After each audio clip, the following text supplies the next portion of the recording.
Hello everybody, hope you're having a wonderful day, and today I have 6 premium knives out of my collection that represent some of my favorite things that I picked up last year, 2024.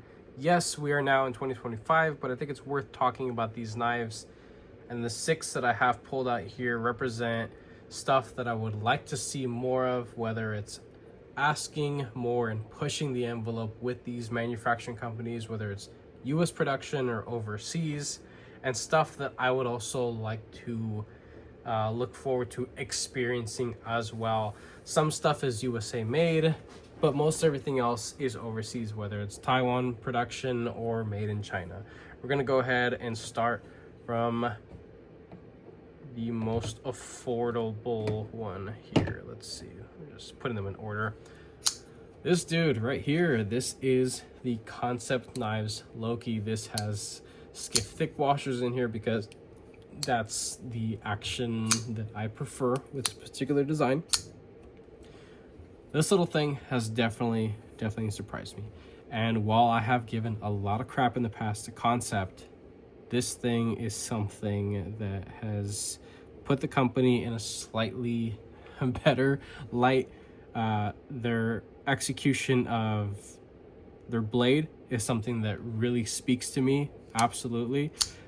Mainly the heat treatment. This thing is this is a good piece of S35 It sharpens beautifully. I have a 16-degree edge on here, and this thing is just a dream to work with and sharpen. This has seen multiple edges already, and I'm still going with it, baby. I mean, this thing is a wonderful piece of S35 The coating that's on here, the finish is a stone wash or tumbled PVD coating. It has held up quite well. There's a little bit of schmuck there because I just didn't bother cleaning it before the video, but I love the look of the blade. Very consistent, nice, soft, powdery coating that has a little bit of character to it as the light plays on it. The finish of the handle itself, I think everything is well rounded off and softened, even though it does look kind of like you're holding a pine cone in your hand. It's a nice compact style here. It would be really cool to see a design like this turned a little bit larger. We got to see that just at the end of last year with the Wii hyphen. I used to have a regular hyphen. I purchased it from JD for EDC. Now has a different name, Daily Gear Guide, I think. Shout out to him. But not too long ago, just a couple weeks ago, they put out and finally released the hyphen XL, which is not really an XL knife. It's just a large knife. It has a 3.5-inch blade. I don't consider that to be XL by any means, but it's still a looker. It's an absolute looker. I think it'd be pretty cool to see something done very similar to this Loki here, because while it is a wonderful user knife in a compact form, I think there are people out there that would agree that something a little bit larger by the same company, same designer, would be very much appreciated. Absolutely. And this definitely represents a piece of last year that just goes to remind myself that while it is good to push companies, that maybe I shouldn't be so hard on them, right? So there's that guy right there. Another company that I have been harsh to in the past and will continue to be harsh to, this is the Cold Steel FM1. This thing has found its way into the pocket an ungodly amount of times because it's just that freaking good. This is running on washers within the pivot. The blade material is S35 It's decent. It's decent S35 It doesn't have the best heat treatment. It has seen 2-3 edges or so, very slicey edge, but it is a little bit thicker behind the edge than I would prefer it to be. Very thin, compact knife overall, and I did anodize the scales as they are titanium, which is really cool. You do have the Atlas lock here. It is a spine mounted lock. It has plenty of surface contact. This is a very strong lock. I have zero doubt, zero question when it comes to this lock. It is genuinely overpowered for what this thing is, but that's just something that Cold Steel does. I'm very excited to try out more stuff from Cold Steel this coming year, whether it's new models that are being released or older ones, doesn't matter. The bug bit me and I want to try more Cold Steel stuff. It's a company that I give a lot of shit to, rightfully so, because they deserve it.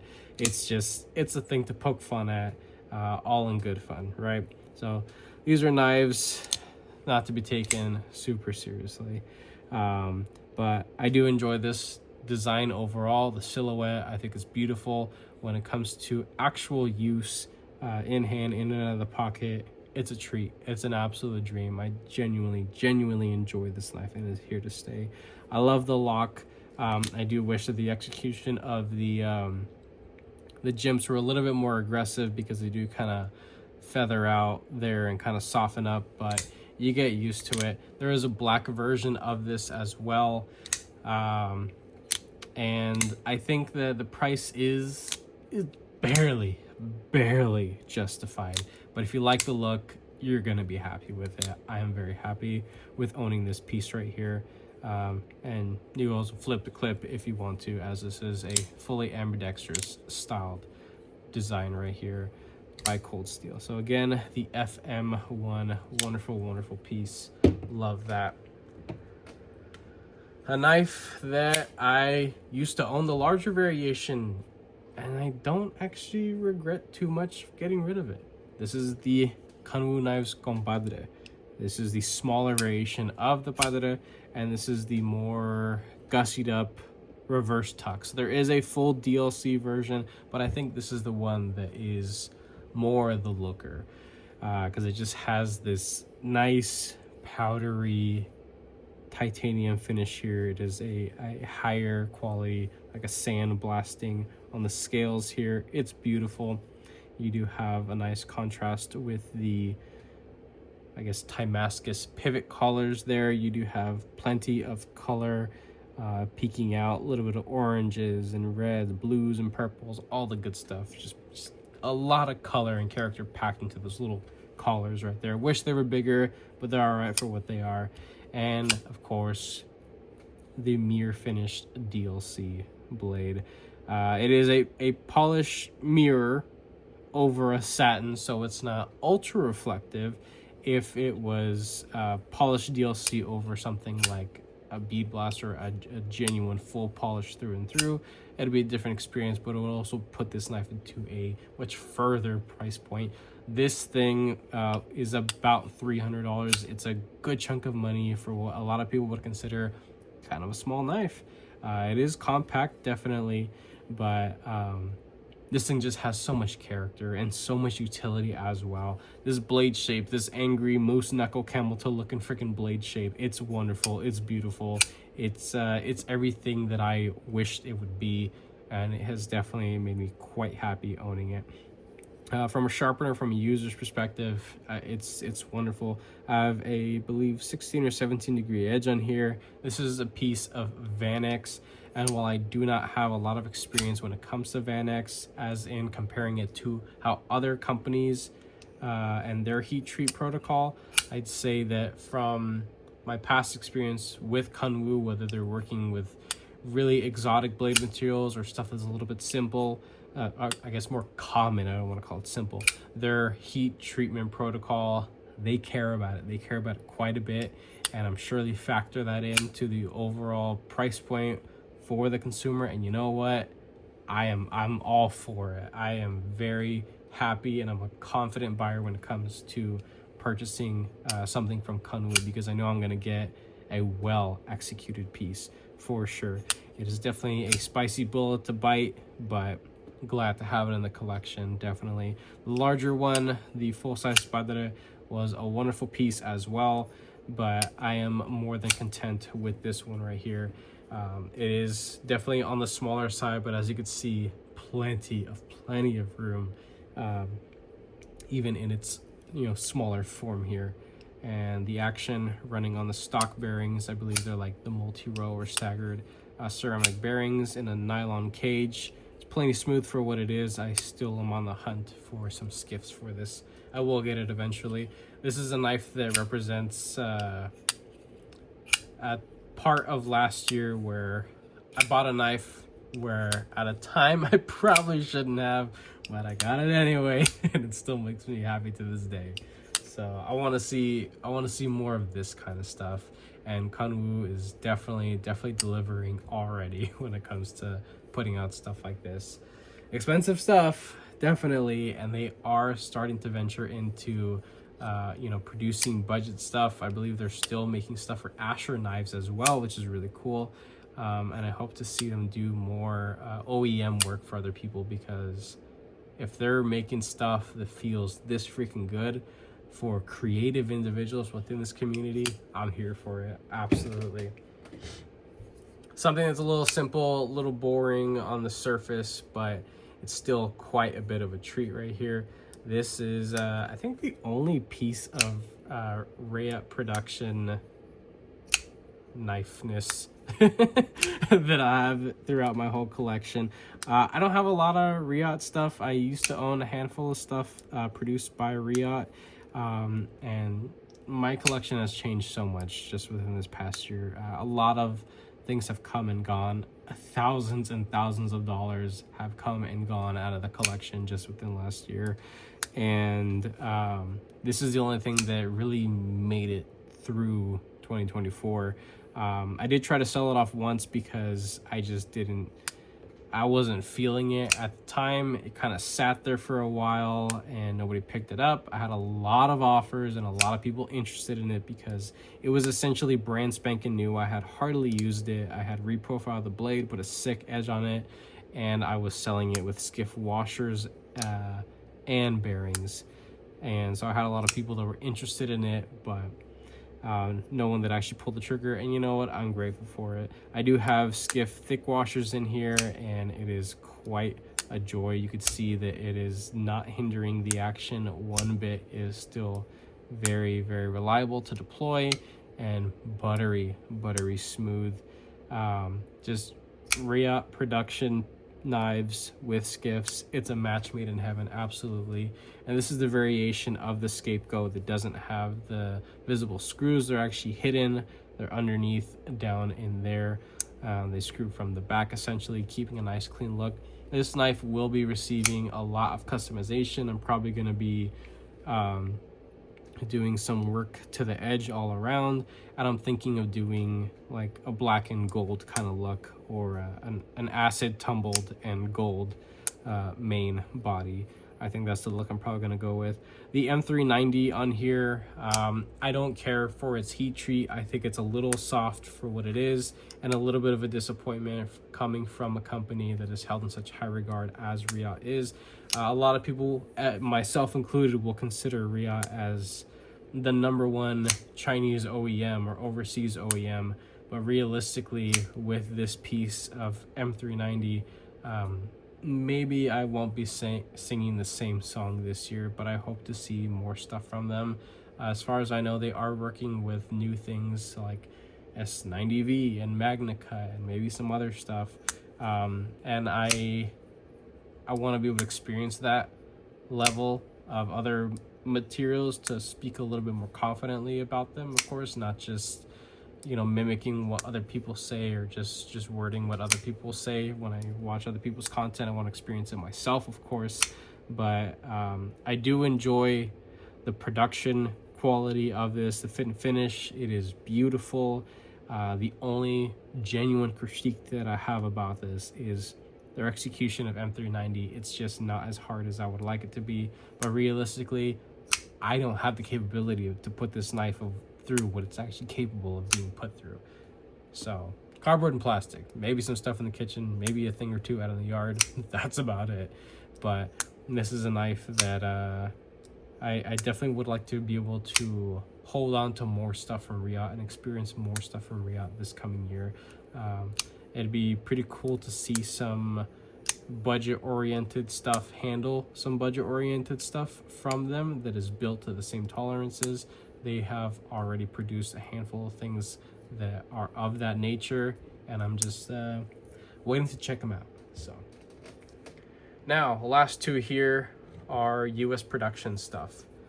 This guy right here, this is a full size Chris Reeve S35 in not S35 again. This one is in Magna Cut, the 31 large, if it wasn't already apparent. I have owned two small variations before, the different blade shape, but this was the one that stuck around. This is a knife that I really should have sold last year because I needed the money, but I could not bring myself to get rid of it because this was essentially the grail knife for me when I first started the hobby. And after actually getting it, I don't want to say that I was disappointed.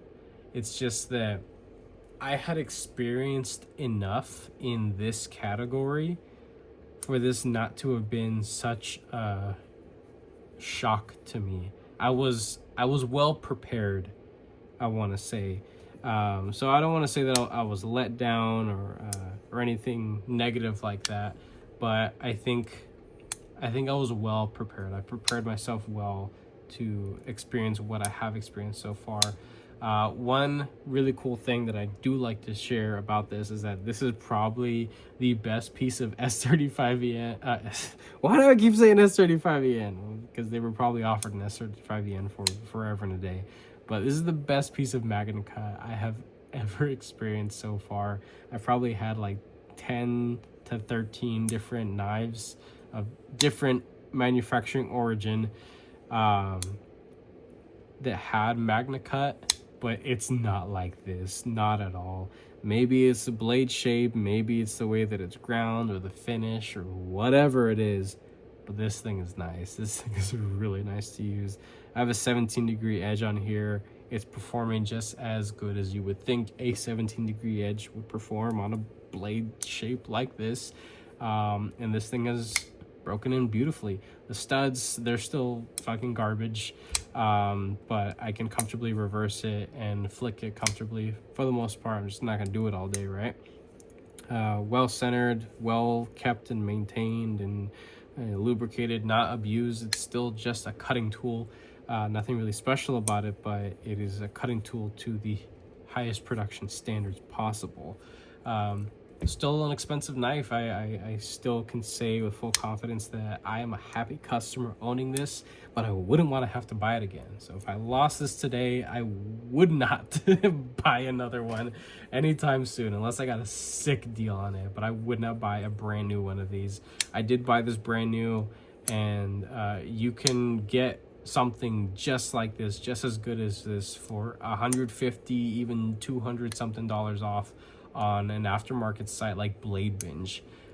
Realistically, a lot of people that are buying knives like this aren't actually really using them. So when they say like brand new in box, or just lightly carried but never cut, chances are they probably never used it because it's an expensive freaking knife to buy brand new. So people don't want to like scratch it up and actually use it and put an edge on it.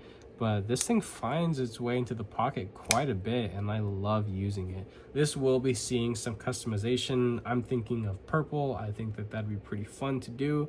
I might do some, maybe not. I was thinking about doing some texture into the scale, but maybe I'm not there yet. But I think I can anodize this thing purple and have a good time while doing it. I think it'd be fun. This is a knife that it excites me for what I hope to experience this year. I want to get an Oz Roosevelt, whether it's a large or the regular size, an SBK Lamia. There are a handful of different US knife makers that are on the semi-custom or just higher production level that I want to get, and I've heard it time and time again that this is essentially the doorway to that everything else that I mentioned is far more superior than what this is. And I want to experience it. I have yet to have anybody send me anything like that. If if you got something fancy schmancy and you want to see it on this channel, you know, let me know. I would love to be able to just hold it and experience it, make a couple cuts or so, maybe even sharpen it if you let me. But I want to experience some spicy stuff this year. I really do.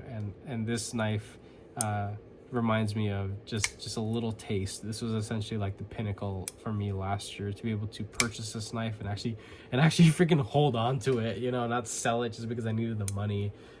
This thing to me is worth more than the money that I can get out of it. And that's just my opinion currently right now. Again, love this knife. It's a wonderful cutting tool, absolutely. But I'm excited to experience something higher than this, absolutely.